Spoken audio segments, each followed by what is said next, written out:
Hello दोस्तों, हमारे YouTube channel में आप सभी का स्वागत है। दोस्तों, आज हम पढ़ेंगे पद्मावत ग्रंथ के बारे में, जानेंगे कि पद्मावत ग्रंथ क्या था। रानी पद्मिनी का इसमें वर्णन किया गया था जो चित्तौड़ का तीसरा शाखा हुआ उसमें लिखा गया।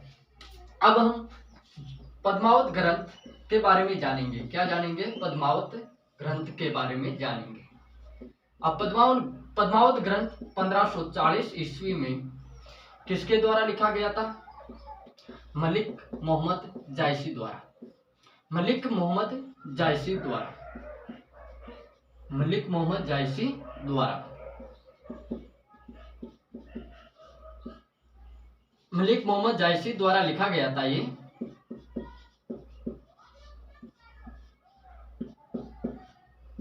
द्वारा लिखा गया था। ये 1540 ईस्वी में मलिक मोहम्मद जायसी द्वारा लिखा गया। ये किस भाषा में लिखा गया था? अवधी भाषा पर लिखा गया था। और ये कहां से लिखा गया था? अबुल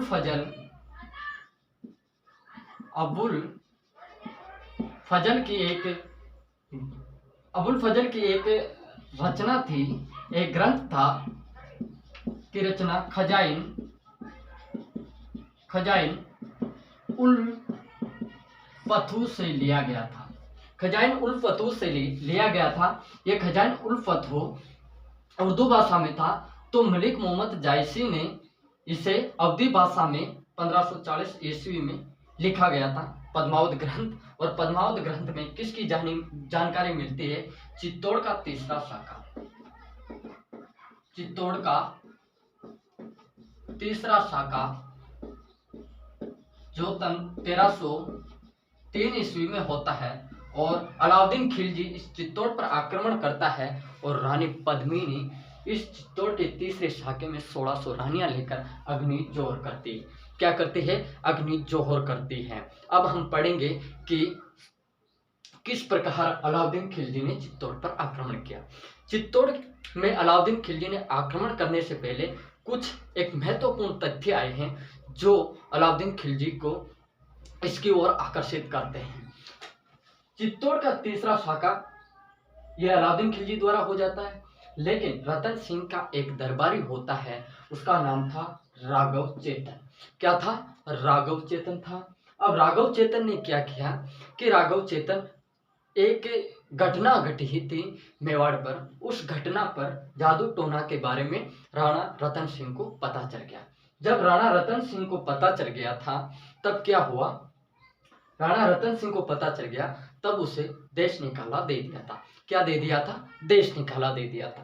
उसके बाद ये बात रानी पद्मिनी को अच्छी नहीं लगी थी। रानी पद्मिनी को अच्छी नहीं लगी थी तब रानी पद्मिनी को अच्छी नहीं लगी तब वापस राघव चेतन को अपने महल के नीचे बुलाया। अपने महल के नीचे बुलाने के बाद वो झरोके से कंगन गिरा रही थी, तो उसकी सुंदरता की कुछ थोड़ा सा दिख गया होगा। उसकी सुंदरता पर राघव चेतन मुक्त होकर वहीं मूर्छित हो गया था। राघव चेतन वहीं मूर्छित हो गया। जब होश आया मूर्छित से वो बाहर निकले, तब वहां से भागकर वो डायरेक्ट कहाँ गए थे? अलाउद्दीन खिलजी के पास गए थे। जब अलाउद्दीन खिलजी को उनके बारे में पढ़ा चढ़ाकर रूप सौंदर्य का वर्णन किया, तो अलाउद्दीन खिलजी भी वो उसको पाने की तीव्र इच्छा थी। लेकिन अलाउद्दीन खिलजी की कुछ विशेषताएं ये थी कि वो एक अपने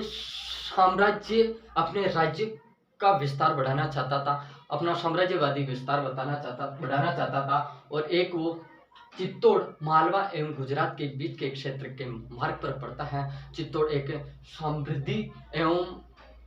समृद्धि राज्य था। और रही बात चित्तौड़ के टाइम, क्या कि व्यापारिक क्षेत्र था चित्तौड़ उस टाइम, इसलिए अलाउद्दीन खिलजी के महत्वपूर्ण तथ्य ये भी रहे क्योंकि वो चित्तौड़ को जीतना चाहता था। अब रानी पद्मिनी को किस प्रकार रतन सिंह पाता है, तो रतन सिंह के बारे में हम जान लेते हैं। जब रतन सिंह और रानी पद्मिनी का विवाह ना हुआ उससे पहले की बात है, जब गंधर्वसेन की पुत्री श्रीलंका के बारे में, श्रीलंका के गंधर्वसेन की पुत्री जिसका नाम था रानी पद्मिनी के पास एक तोता था, हीरा एक तोता था जो एक दिन पिंजरे से वो आज़ाद हो जाता है, लेकिन वो चित्तौड़ की सीमा तक आ जाता है। तो वहाँ पर पकड़कर और रतन सिंह तक पहुँचाया जाता है और रतन सिंह उसको 1,00,000 मुद्राओं पर खरीद लेता है। जब एक दिन क्या होता है, जब रतन सिंह की पत्नी नागमती श्रृंगार करती है और दर्पण के सामने अपने आप को वो संवारती और अपने आप का ही वो इस प्रकार रूप सौंदर्य का बखान करती है, तब हीरामान नामक एक तोता उस पर कहता है कि तू कुछ भी सुंदर नहीं है, तो कुछ भी सुंदर नहीं है, श्रीलंका के गंधर्व सेन की पुत्री रानी पद्मिनी के आगे तो कुछ भी नहीं है, कुछ भी नहीं है। तो इसी वजह से इन बातों को सुन रहा था रतन सिंह इन बातों को सुनने के बाद वो रानी पद्मिनी के प्रेम में मुक्त हो जाता है और रानी पद्मिनी के प्रेम में मुक्त होकर वो यहीं से चित्तौड़ में रानी पद्मिनी को पाने के लिए और हीरामन नामक तोता को साथ में लेकर एक साधु के वेश में और धारण करके वो चित्तौड़ में पहुंच जाता है। चित्तौड़ में पहुंच जाता है, सॉरी चित्तौड़ में नहीं, श्रीलंका पर पहुंच जाता है और श्रीलंका पर पहुंचकर वहां पर घूमता फिरता और हीरामन नामक तोता एक दिन वापस रानी पद्मिनी के पास चला जाता है। यहाँ से लेकर जब यहाँ चित्तौड़ की सीमा पर आता है तो चित्तौड़ की सीमा से लेकर रावल रतन सिंह तक वो किस प्रकार पहुँचता है, उनकी सारी घटना रानी पद्मिनी को सुनाता है। रानी पद्मिनी को सुनाता है। जब रानी पद्मिनी को सुनाने के बाद वो कहता है कि रतन सिंह तुम्हारे लिए योग्य वर हैं। रतन सिंह भी सुंदर एवं सुशील और एक अच्छा राजा है। उनके बारे में ये सब जानकारी देता है। कौन देता है? हीरामन नामक तोता। किसको देता है? रानी पद्मिनी को। जब रानी पद्मिनी को ये बात सुनाता है तो रानी पद्मिनी भी उसी सौंदर्य के वर्णन को सुनकर हीरामन नामक तोते पर विश्वास करके वो रावल रतन सिंह पर फिदा हो जाती है, रावल रतन सिंह पर मुक्त हो जाती है और वो आपस में ही प्रेम करने लग जाते हैं। तो एक दिन अपनी सखियों के साथ बसंत पंचमी के दिन वो वहाँ पर शिव जी के मंदिर पर जाते हैं और शिव जी के मंदिर पर उन दोनों की भेंट हो जाती है। उनकी भेंट होने पर वो दोनों आपस में प्रेम करने चले जाते हैं। एक दिन क्या होता है, श्रीलंका के गंधर्व सेन के दरबार पर वो पहुंच जाते हैं, उस महल पर घुस जाते हैं। तो उसी टाइम गंधर्व सेन उनको पकड़ लेता है। जब गंधर्व सेन उनको पकड़ लेता है तो उनको सूली चढ़ाने की आज्ञा देता है, लेकिन गंधर्व सेन को पता नहीं था। जब गंधर्व सेन को ये पता चला कि रानी पद्मिनी रावल रतन सिंह चित्तौड़ का राजा है, उनसे प्रेम करती हैं, तो जब ये इन बातों का पता चल जाता है गंधर्व सेन को, जब इन गंधर्व सेन का पता चल जाता है तो इन दोनों का अंत में विवाह करवा लेता है। क्या करवा देता है? विवाह करवा देता है। कौन करवाता है विवाह? गंधर्व सेन। अब हम पढ़ेंगे जब रानी यहाँ पर आ जाते हैं तो नागमती विवाह तो वहाँ करवा देते हैं। रानी पद्मिनी का विवाह कराने के बाद वहाँ कुछ महीने श्रीलंका पर ठहरता है, श्रीलंका पर रुकता है और चित्तौड़ की एक रानी जो नागमती रतन सिंह के विरह वेदना अथाह प्रेम में वो व्याकुल होती है, तो यहाँ से एक पत्र लिखती है और पत्र एक पक्षी के माध्यम से वहाँ पहुँचाती है। जब रतन सिंह के पास ये सूचना मिलती है तो रतन सिंह वहाँ से रानी पद्मिनी को लेकर चित्तौड़ की ओर प्रस्थान करता है और वो यहाँ आकर दोनों रानियों के साथ रतन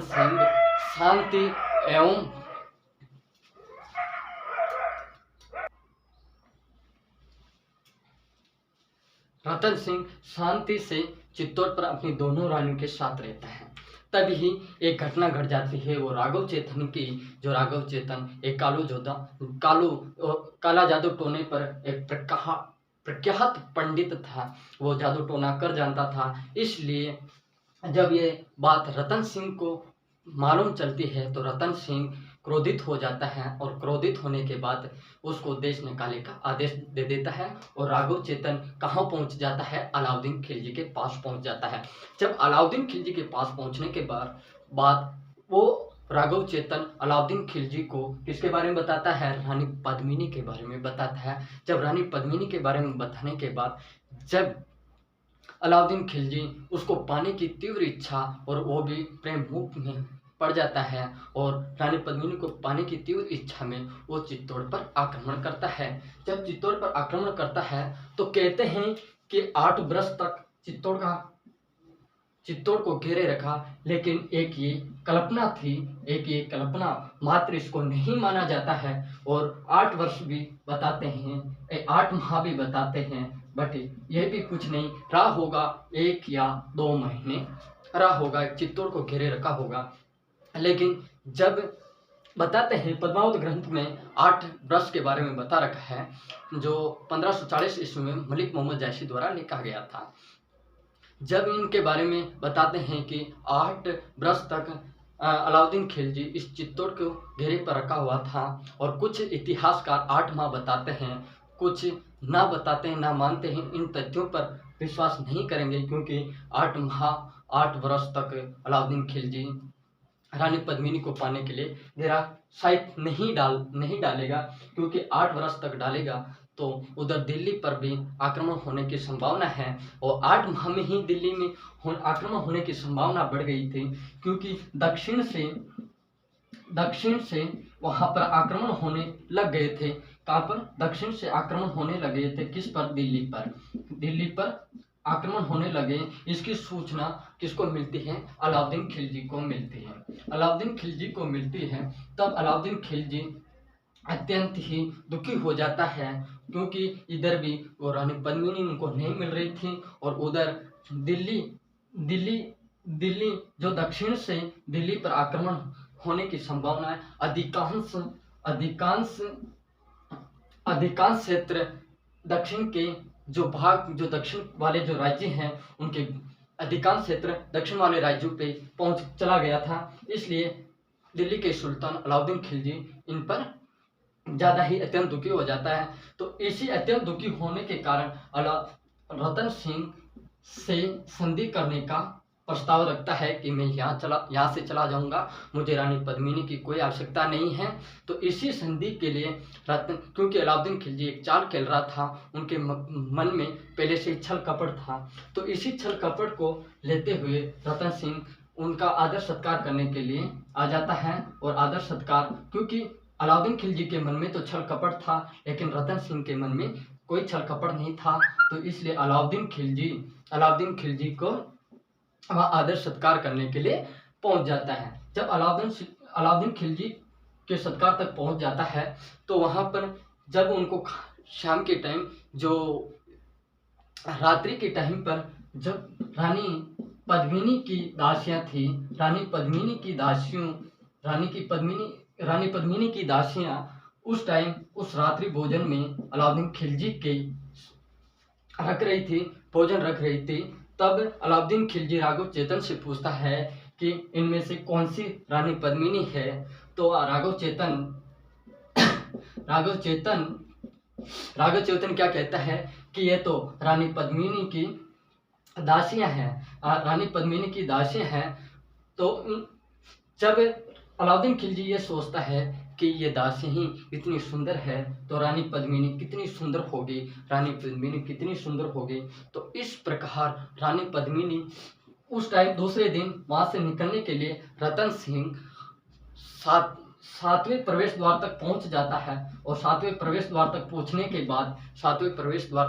के बाद रतन सिंह को अलाउद्दीन खिलजी द्वारा वहीं पर ही गिरफ्तार कर लिया जाता है। क्या कर लिया जाता है? गिरफ्तार कर लिया जाता है। जब गिरफ्तार करने के बाद रतन सिंह को बंदी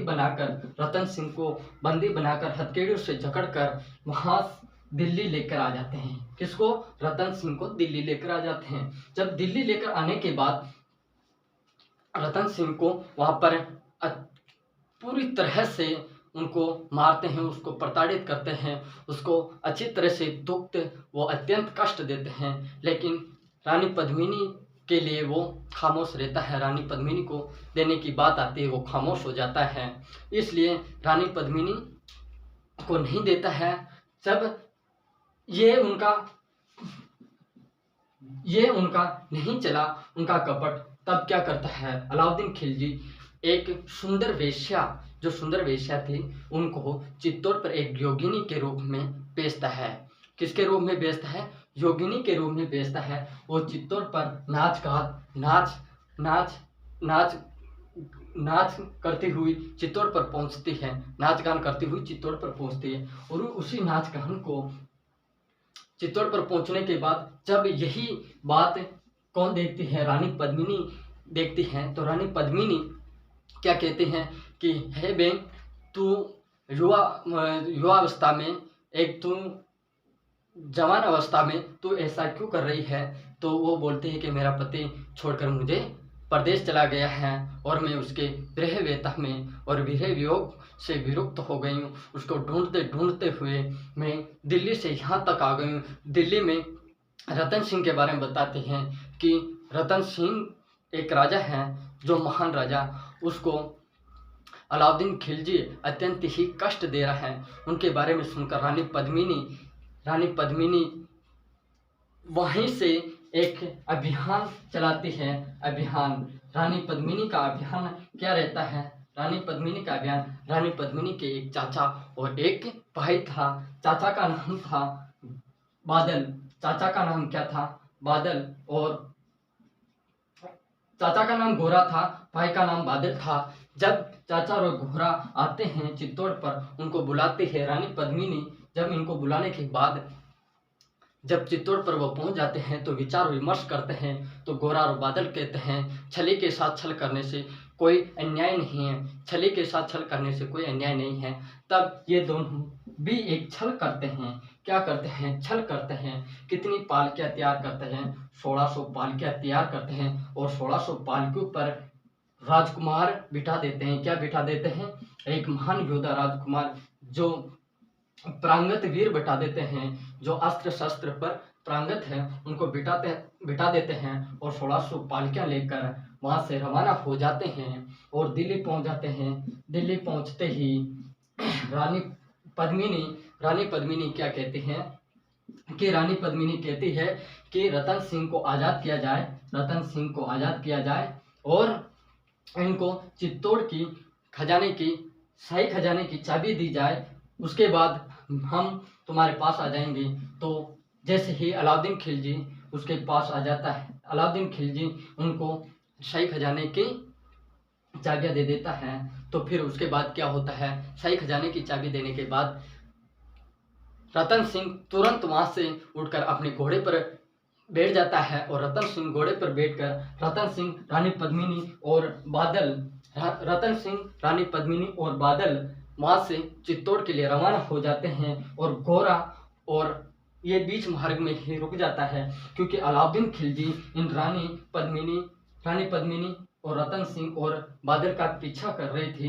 तो गोरा वह बीच मार्ग में रुक जाता है। क्यों रुक जाता है? अलाउद्दीन खिलजी से युद्ध करने के लिए। जब अलाउद्दीन खिलजी से युद्ध करने के लिए रुक जाता है तो वहां पर मुठभेड़ में गोरा वीर गति को प्राप्त हो जाता है। जब वीर गति को प्राप्त हो जाता है तो उसी समय क्या होता है कि चित्तौड़ पर प्रवेश करके जब सारी घटना, एक राजा था कुंभलगढ़ का जिसका नाम था देवपाल के बारे में वो घटना बताते ही देवपाल यहाँ आकर ऐसी ऐसी घटनाएं की। तो रतन सिंह क्रोधित होकर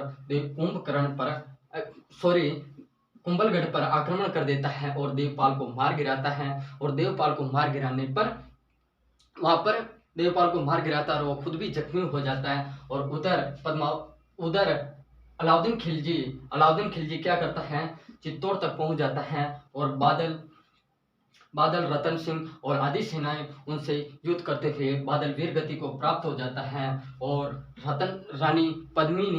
रतन सिंह और बादल वीर गति को प्राप्त हो जाते हैं और रानी पद्मिनी 1600 रानियां लेकर अग्नि जोर कर देती हैं। तो दोस्तों, उसके बाद अलाउद्दीन खिलजी चित्तौड़ को जीत लेता है। चित्तौड़ को जीत कर चित्तौड़ का नाम क्या रख देता है? खिजराबाद। और किसको सौंप के चला जाता है? खिजर खां को। और ये खिजर खां का समयकाल क्या रहता है? वही 1303 से 1310। और उसके बाद मालदेव सोनग्राह को सौंप देता है, क्योंकि ये खिजर खां गंभीरी नदी क्या करता है, गंभीरी नदी पर एक पुल बनाता है, लेकिन वहाँ के राजपूत, वहाँ की प्रजा उनका विरोध करती है। इसलिए अलाउद्दीन खिलजी खिजर खां को हटाकर मालदेव सोनगरा को 1311 से लेकर 1321 तक मालदेव सोनगरा को बना देता है। मालदेव सोनगरा को वहाँ का राज्य सौंप देता है। मालदेव सोनगरा रतन सिंह का भांजा था और कानड़ देव का भाई था। क्या था, कानड़ देव का भाई था और रतन सिंह का भांजा था। उसके बाद 1321 में एक युद्ध होता है राणा हमीर देव और मालदेव सोनगरा के बीच में। तो 1321 में मालदेव सोनगरा को मार दिया जाता है और उसके बाद 1321 में 21 से 1326 में एक मालदेव सोनगरा का पुत्र है राव जैसा को हो या इसे बलबीर सोनगरा को हो, एक ही बात है। बलबीर सोनगरा भी कहा जाता है, राव जैसा भी कहा जाता है। इनका समय काल रहता है 1321 से 1326 में। राणा हमीर देव फिर वापस इस राव जैसा पर आक्रमण करता है और चित्तौड़ के राज्य को जीत लेता है और राणा हमीर देव सिसोदिया वंश की नींव 1326 में रखता है। तो दोस्तों, आज हमने एक कहानी के तौर पर रतन सिंह को पढ़ा था, पद्मावत ग्रंथ को पढ़ा था। पद्मावत ग्रंथ को विशेषकर याद रखना। पद्मावत ग्रंथ किसने लिखा था, मलिक मोहम्मद जायसी द्वारा। जो मलिक मोहम्मद जायसी द्वारा लिखा गया था। ये किससे लिया गया था, खजान उल फतह में जो अबुल फजल की थी, इसमें लिखा गया था। खजान उल फतह से मलिक मोहम्मद जायसी द्वारा पद्मावत ग्रंथ लिखा जाता है 1540 ईस्वी में। और किस भाषा में लिखा जाता है, तो अवधी भाषा में। दोस्तों, आज का हमारा सेशन यहीं तक था। आज का सेशन समाप्त करते हैं। दोस्तों, अगर क्लास अच्छी लगी हो, एक कहानी के तौर पर हमने पद्मावत ग्रंथ को याद किया है, अगर अच्छी लगी ही हो तो लाइक शेयर एंड सब्सक्राइब करना ना भूलें। दोस्तों, तब तक चलते हैं। थैंक यू, धन्यवाद। जय भारत, वंदे मातरम।